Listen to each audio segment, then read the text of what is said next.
Sudhagad education सोसायटीचे पूर्व प्राथमिक, प्राथमिक, माध्यमिक व उच्च माध्यमिक विद्यालय कळंबोली मराठी, हिंदी, इंग्रजी, उर्दू माध्यम यांच्या सौजन्याने शैक्षणिक व्हिडिओ मध्ये आपलं सर्वांचं स्वागत आहे।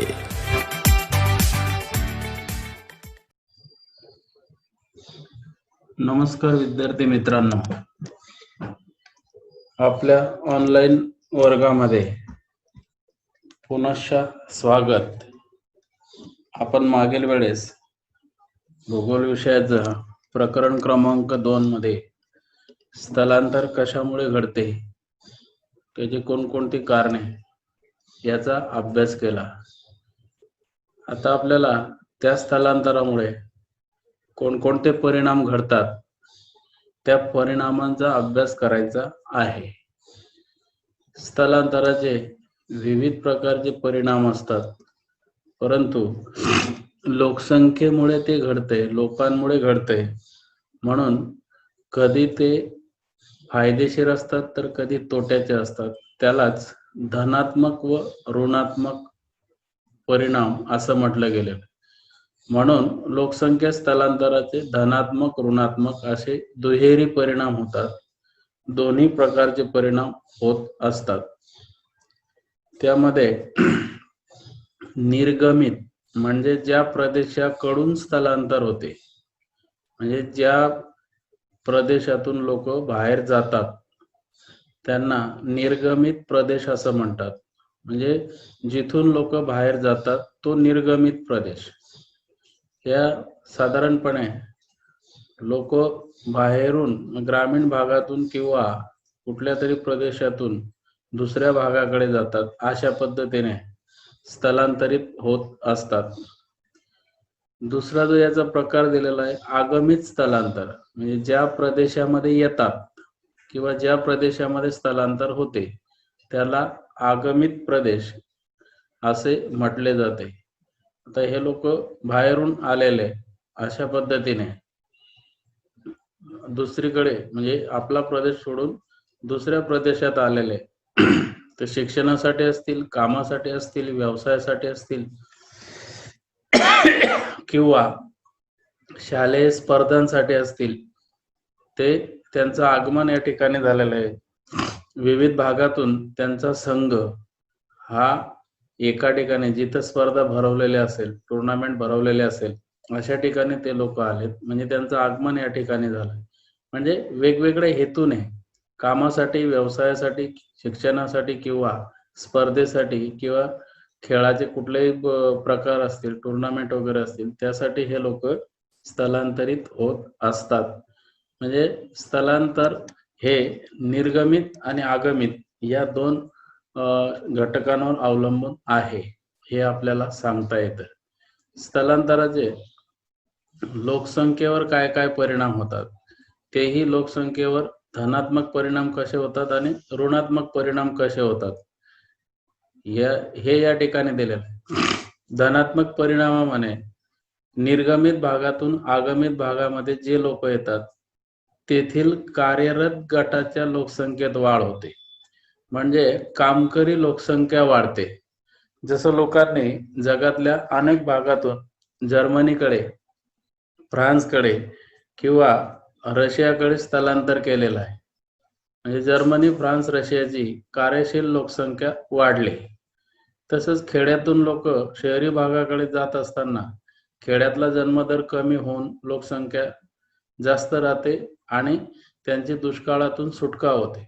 म्हणजे खेड्यातून बाहेर गेले असतील किंवा खेड्यात आले असतील तर तेथील लोकसंख्येवर अशा पद्धतीने धनात्मक पॉझिटिव्ह स्वरूपाचे परिणाम होतात। लोकसंख्येचे जसे धनात्मक परिणाम होतात तसेच ऋणात्मक परिणाम देखील होत असतात।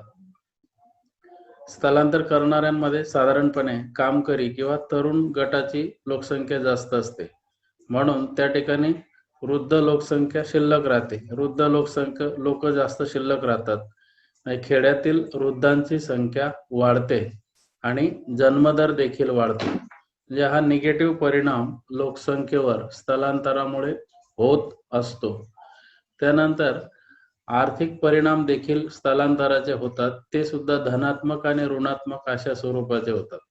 धनात्मक परिणामामध्ये रोजगाराची संधी मिळते, पगारवाढ मिळते, त्या लोकांचा आर्थिक दर्जा सुधारतो, म्हणजे पॉझिटिव्ह परिणाम होतात. त्यानंतर खेड्यातून हे लोक शहरी भागात रोजगारासाठी किंवा आर्थिक दर्जा सुधारण्यासाठी गेलेले असतात, म्हणून खेड्यात लोकसंख्या कमी होते आणि खेड्यातल्या ज्या सुविधा आहेत त्या सर्व सुविधा शिल्लक राहिलेल्या लोकांना, तिथं राहिलेल्या लोकांना उपलब्ध होतात. म्हणून खेड्यातील लोकांना जास्त सुविधा उपलब्ध होतात, तर ज्यांनी स्थलांतर केलेलं आहे त्यांचा आर्थिक दर्जा वाढत राहतो. हा पॉझिटिव्ह परिणाम आहे किंवा धनात्मक आर्थिक परिणाम आहे, हे आपल्याला सांगता येतं. त्याचबरोबर आर्थिक परिणामामध्ये ऋणात्मक परिणाम देखील होतात. हे लोक ज्या ठिकाणी जातात, म्हणजे आगमित भागामध्ये जातात, तेथील पायाभूत सुविधा या अपूर्ण पडायला लागतात, म्हणजे त्या पायाभूत सुविधांवर ताण निर्माण होतो, ताण पडतो. उदाहरणार्थ शाळा, आरोग्य सुविधा, हॉस्पिटल, जे काय असतील, राहणीमानाच्या सुविधा, घरांच्या सुविधा, याच्यावर ताण पडतो. वाहतुकीच्या सुविधा, दैनंदिन खाद्यासाठी लागणारे जे पदार्थ आहेत, अन्नधान्याच्या सुविधा, यावर मोठा ताण निर्माण होतो. हा निगेटिव्ह परिणाम आर्थिक स्वरूपाचा सांगता येतो. दुसरं, खेड्यात रोजगाराची संधी उपलब्ध होऊन बेरोजगारी कमी होते, म्हणजे खेड्यातून हे लोक इकडे जातात, इकडे ताण पडतो आणि इकडे संधी उपलब्ध होतात आणि बेरोजगारांची संख्या कमी होते. म्हणून या भागामध्ये, खेडेगावामध्ये पॉझिटिव्ह परिणाम होतात, तर या ठिकाणी निगेटिव्ह परिणाम होतात. तसंच यातही हे पॉझिटिव्ह परिणाम होतात, हे शहरी भागातले पॉझिटिव्ह परिणाम होत असतात. हे आपल्याला आर्थिक परिणामांच्या माध्यमातून या ठिकाणी सांगता येते. स्थलांतराचे जसे आर्थिक परिणाम आहेत, तसेच सामाजिक किंवा सांस्कृतिक स्वरूपाचे परिणाम देखील होत असतात. तेही धनात्मक आणि ऋणात्मक स्वरूपाचे होतात. आता जिथून लोक स्थलांतरित होतात, त्यांनी जो व्यवसाय स्वीकारलेला असतो, त्या व्यवसायाशी संबंधित ते असतात.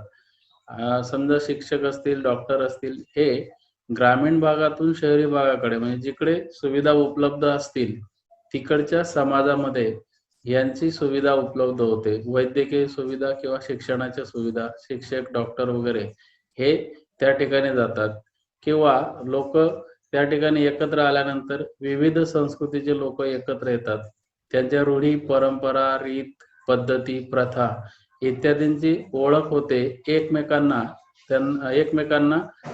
एकमेकांच्या रूढी, परंपरा समजतात, प्रथा समजतात, रीतिरिवाज समजतात आणि या लोकांना त्या भागात विविध प्रकारच्या संस्कृतीनुसार एकमेकांना सेवा पुरवता येतात. आणि वेगवेगळ्या संस्कृतीचे लोक असतील तर त्यांना शैक्षणिक सुविधा, वैद्यकीय सुविधा ह्या पुरवल्या जातात आणि एकमेकांना या सेवा पुरवत असताना ते एकमेकांची काळजी देखील घेत असतात. हे धनात्मक परिणामामध्ये आपल्याला सांगता येते. ऋणात्मक परिणामामध्ये विविध वंशाचे लोक एकत्र येऊन कधी कधी संघर्ष निर्माण होतो. वंशामध्ये ताणतणाव, धर्मामध्ये, जातीमध्ये विविध प्रकारचे हिंसाचार त्या ठिकाणी होतात. गुन्हेगारीचे प्रमाण वाढते.